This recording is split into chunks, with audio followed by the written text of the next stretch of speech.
When a nursing home resident suffers a traumatic brain injury, the facility often rushes to label it an accident. No one could have predicted this. Nothing could have been done to change this. But that's not always true. I'm David Terry, a nursing home abuse and neglect lawyer, and in many of the cases that I've handled, these injuries were absolutely preventable, and they were often tied directly to a lack of supervision, poor training, unsafe conditions, or medication mismanagement. In this video, I'll explain when a facility can be held legally responsible for a brain injury, what evidence matters the most, and how to protect your loved one moving forward. So let's get right into it. Traumatic brain injuries, also called TBIs, are some of the most devastating injuries that can happen to a nursing home resident. And I'm talking about situations where somebody falls and hits their head, maybe falls out of bed or gets dropped by staff from a Hoyer lift, or even gets injured during what should be a routine transfer from a wheelchair. These events can happen suddenly, but they're not always unavoidable accidents, as the nursing home would have you believe. You see, sometimes these devastating and often deadly events happen because the nursing home failed to do what they were supposed to do. So look, when you place your family member in a nursing home, you trust their ads and you trust their websites that safety is a top priority. You may have even been told by some staff members that they're going to treat your mom or your dad like they would treat their own family member. Well, I'm telling you, that hardly ever happens. Here's the reality. Nursing homes have a duty to keep their residents safe. It's not just about providing meals and medication. It's about doing what they can reasonably do to prevent foreseeable injuries, especially something as serious as a brain injury. But in my experience, they often fail in this duty. And when they do, they call it an accident. And it may actually be negligence. The question is, when does something cross that line from accident into negligent conduct? And that's what I want to unpack for you today. So negligence is a legal term, but in simple terms, it means that the nursing home didn't do what they were supposed to do, or that they did do something that they weren't supposed to do.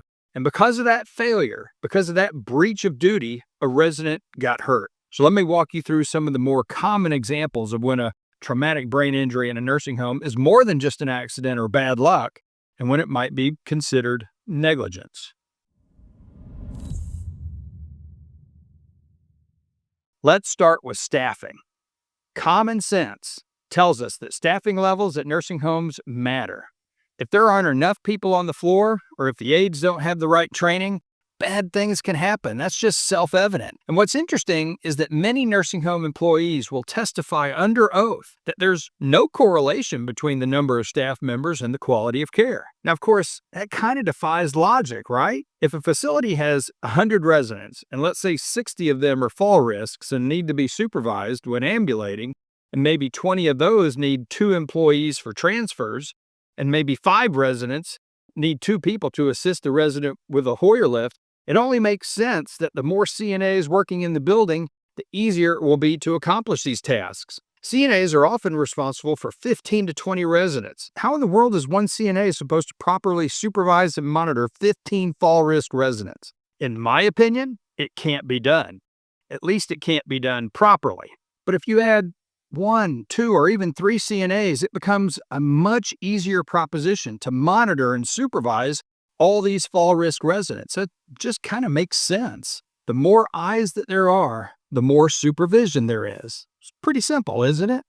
Here's a classic example of how staffing matters and how insufficient staffing can have a direct correlation to traumatic brain injuries. Consider the nursing home resident who has difficulty ambulating on her own. She's in bed for the night and she has to go to the bathroom. Now, most nursing home employees have a policy that their employees are supposed to check on residents at least every 2 hours and offer to take people to the bathroom if they want. Now, in our example, let's say the facility is short 2 CNAs because either they just didn't show up for work and the administration was not able or didn't try to reschedule replacements, or the owner was trying to increase his profits by cutting staff. So because the facility was short-staffed, these 2-hour rounds didn't happen. And now the resident needs to go to the bathroom. So she pushes the call bell button. She does exactly what they tell the residents to do. And then she waits, and she waits, and she waits more. 30 minutes go by. And then a nurse's aide comes into the room, turns off the call light and says, "I'll be right back. We're really busy." And then she walks out of the room, leaving the resident still in bed, still having to go to the bathroom. And then another 30 minutes goes by, and the resident finally decides she's had enough. She isn't going to wait any longer. She gets out of bed, tries to get to the bathroom herself, and you guessed it. She falls down, hits her head on the bedside table, and she suffers a severe head injury. She ends up dying 3 days later of a subdural hematoma, never waking up again, never able to see her family again. So Missouri state regulatory rules require nursing homes to have enough staff to meet the needs of the residents. If the nursing home is understaffed, or if the staff didn't know how to safely help her, and that's why the fall happened, that's not an unfortunate accident. That's the facility failing your loved one and contributing to her death. So why does this matter? Because if the call lights are going unanswered, or the aides seemed rushed and don't have time for even the most basic care, those aren't just annoyances. Those are signs of a systemic failure at that facility and a red light that your loved one may not be safe from serious injuries like a traumatic brain injury.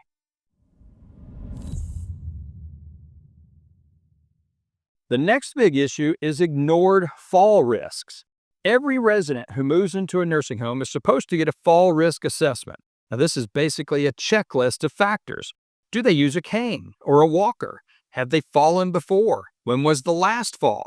How many falls have they had in the last 6 months? Are they on medications that make them dizzy? Do they have difficulty with balance?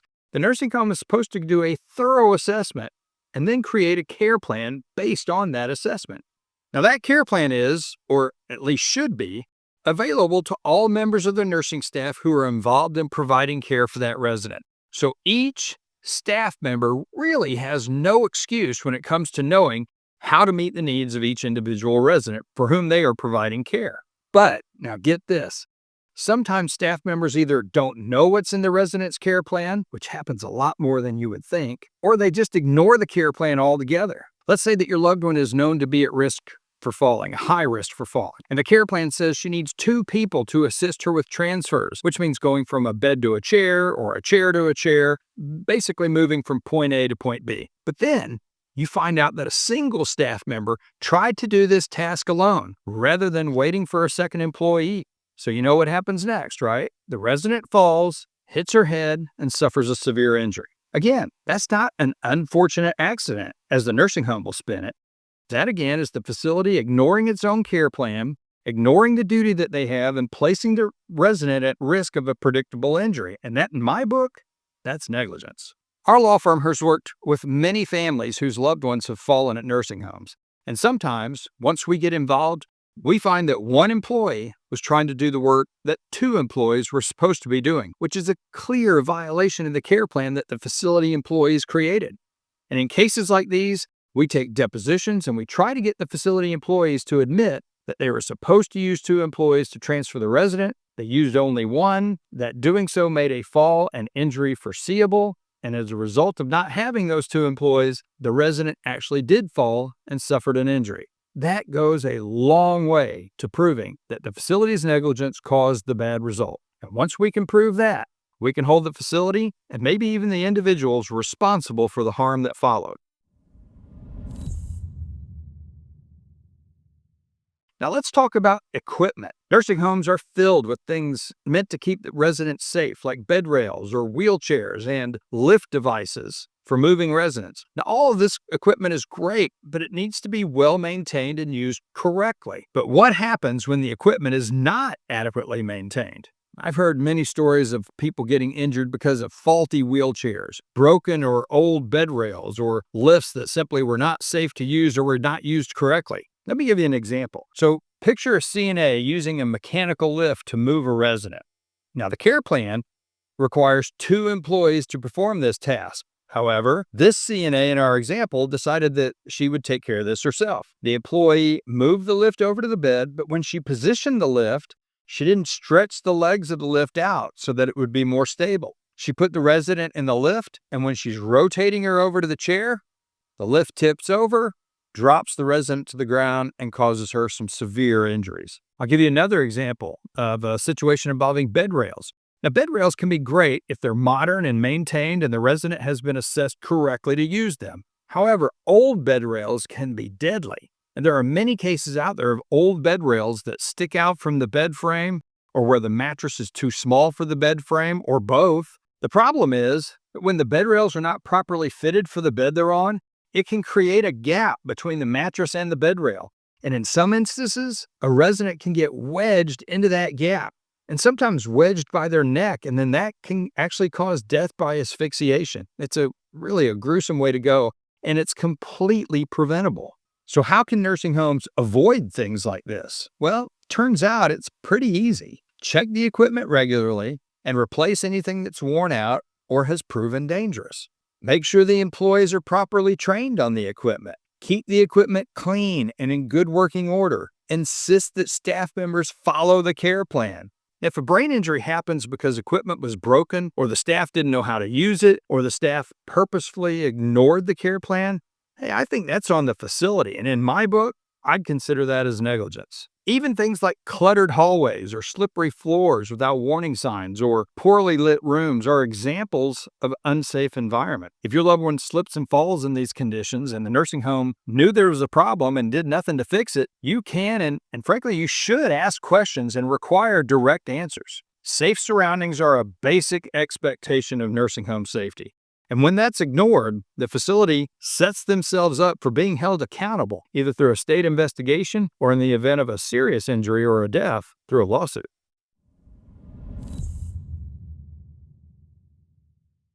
Another source of traumatic brain injuries in nursing homes is improper medication management.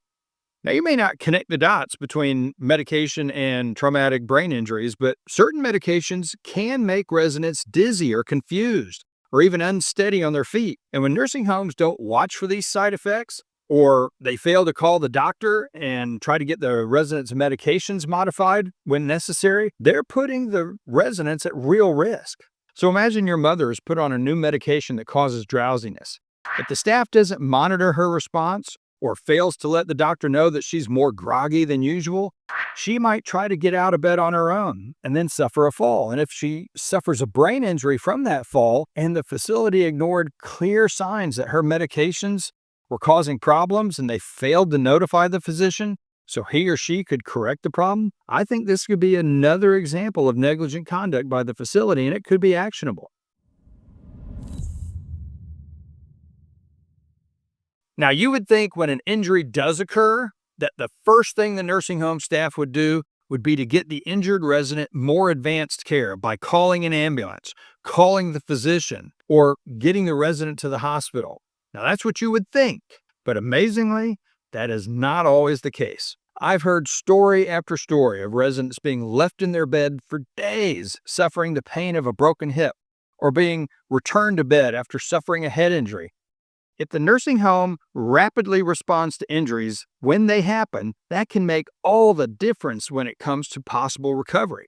Rapid response can even be a life or death situation, but sometimes nursing homes just delay calling an ambulance. They delay contacting a doctor. I've had many families tell me that they didn't even know their loved one had suffered a fall or had even been taken to the hospital until the hospital called them.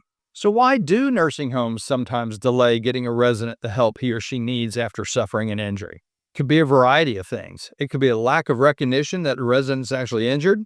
It could be incompetence by the staff. It could be just a simple lack of caring or callousness. And it could be that the employee who caused the injury doesn't want to get in trouble, so he puts the resident back in bed and then leaves without reporting anything to anybody.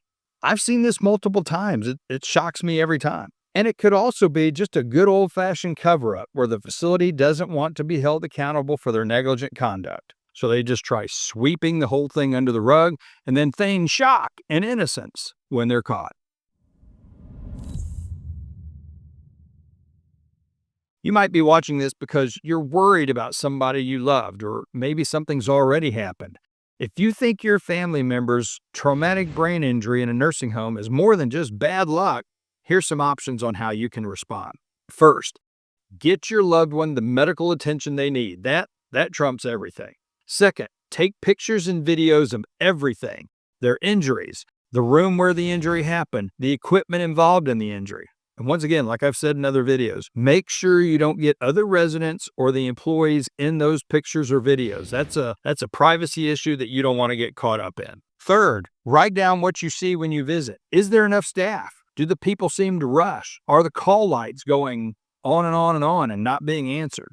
Fourth, write down the names of the employees who were involved in the event that led to the injury. Too often, family members know something bad happened, but they never learn the identity of the employees. You get this information, and it'll help your lawyer streamline the legal case if it comes to that. Fifth, ask questions. Request a copy of the medical records, including the care plan. And sixth, file a complaint with the state agency involved. So in Missouri, you would file a complaint with the Missouri Department of Health and Senior Services. If there's an immediate jeopardy situation, they'll get investigators out there quickly, and they can talk to other residents, employees, and then they can write a report about their findings. Next, in the event of a serious injury or death, don't just stop at calling the state. Reach out to an attorney with experience in nursing home abuse and neglect cases. We know how to read these records, we know the regulatory rules, and we know how to hold the right people accountable. Finally, don't let anyone tell you, you know what, these things just happen, or it's just part of the aging process, or we have no idea how that could have happened. That is their attempt to keep you from digging deeper. Yeah, it's true. Accidents do occur, and not every fall or injury is due to negligence, but when a traumatic brain injury or other serious injury or death results from something that could and should have been prevented, you and your loved one deserve answers. Look, I could recite a litany of horror stories to you about the things I've seen in nearly 25 years of handling nursing home abuse and neglect cases all over the country. I'm not trying to scare you or worry you, but I do want you to realize that bad things can happen at nursing homes regularly because of neglect or abusive conduct. And I hope that never happens to you or your loved one. But if it does, and listen to me here, you don't have to face that issue alone. If you suspect negligence led to a traumatic brain injury or other serious injury or death, reach out to a lawyer. These cases aren't just about compensation for the injury, they're about dignity, justice, and making sure that it doesn't happen to someone else. Now, we've covered the key signs of negligence when it comes to traumatic brain injuries in Missouri nursing homes. Not enough staff, care plans are ignored, broken equipment, poor medication management, failing to respond quickly when something goes wrong. Your loved ones, they deserve better. And if you see warning signs, don't let anyone brush you off. Take action. And if you're specifically worried about medications and how they may contribute to falls, I've made a video just for you. Look for my video that's titled Medication Side Effects That Lead to Falls and What Families Need to Know. This video dives into the risks of medication at nursing homes and what to ask the nursing home before and after something goes wrong, and how to make sure that your loved one's medication isn't putting them in harm's way. So don't miss that video. Your loved one's safety could depend on knowing these facts. And I'll see you over there.